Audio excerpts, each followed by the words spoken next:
வணக்கம், நான் Lakshmi. Welcome to post market report. இங்கே ஆகஸ்ட் 28ஆம் தேதி நிஃப்டியோட high price, low price, closing price இருக்கு. இதை வச்சு pivot point R1, R2, R3, S1, S2, S3 கண்டுபிடிச்சிருந்தோம். இந்த லெவல்ஸ் நமக்கு ட்ரேடிங்கில் எந்த அளவுக்கு ஹெல்ப் ஆயிருக்குன்னு பார்க்கலாம். இங்கே நம்ம பார்த்துட்டு இருக்கிறது 5 நிமிஷ சார்ட்டு. நிஃப்டி 25,035, அதாவது பைவட் பாயிண்ட் ஜோனில் நமக்கு ஓப்பன் ஆனது. ஓப்பன் ஆகி நிஃப்டி பாசிட்டிவில் மூவ் ஆகி R1 பிரேக் அவுட் பண்ணியிருக்கு. பிரேக் அவுட் பண்ணி R2ல் பவுன்ஸ் பேக் ஆகி சைட்வேஸில் மூவ் ஆகி R1 வரைக்கும் மூவ் ஆகிருக்கு.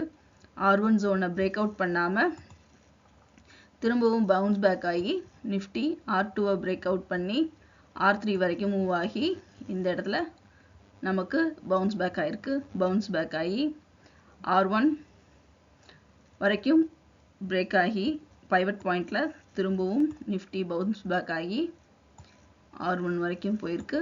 திரும்ப பவுன்ஸ் பேக் ஆகி பைவட் பாயிண்ட்லேருந்து R1 பிரேக் அவுட் பண்ணி R2 பிரேக் அவுட் பண்ணி R3யும் நிஃப்டி ரீச் பண்ணியிருக்கு.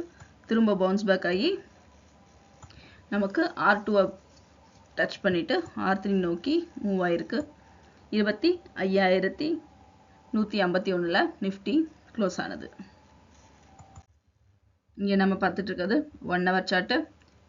இங்கே நமக்கு 29ஆம் தேதிக்குரிய கேண்டில் ஸ்டார்ட் ஆகுது. இங்கே பார்த்தீங்கன்னா நிஃப்டி கீழே இறங்கி மேலே ஏறி, கீழே இறங்கி மேலே ஏறி நல்லாவே ஃப்ளக்சுவேஷன் கொடுத்துருக்கு. நேற்று எல்லா ஃப்ளக்சுவேஷனும் பார்த்தீங்கன்னா நம்மளோட ரெசிஸ்டன்ஸ் ஜோன்லையே பவுன்ஸ் பேக் ஆகிருக்கு. நமக்கு இன்ட்ராடேக்கும் சரி, ஸ்விங் ட்ரேடிங்க்கும் சரி, இந்த ரெசிஸ்டன்ட் அண்ட் சப்போர்ட் ஜோன் ரொம்ப அவசியம். இந்த சப்போர்ட் ஜோன் அண்ட் ரெசிஸ்டன்ட் ஜோனை பிரேக் அவுட் பண்ணுதா அப்படிங்கிறத நம்ம தெளிவாக இருக்கணும். ரெசிஸ்டன்ட் லெவலில் இல்லை. இந்த ரெசிஸ்டன்ட் ஜோன் அண்ட் சப்போர்ட் ஜோனை வச்சு நம்மளுடைய ட்ரேடிங் சக்ஸஸ்ஃபுல்லாக அமைஞ்சிருக்கும்னு நம்புகிறேன். மீண்டும் அடுத்த வீடியோவில் சந்திப்போம். நன்றி, வணக்கம்.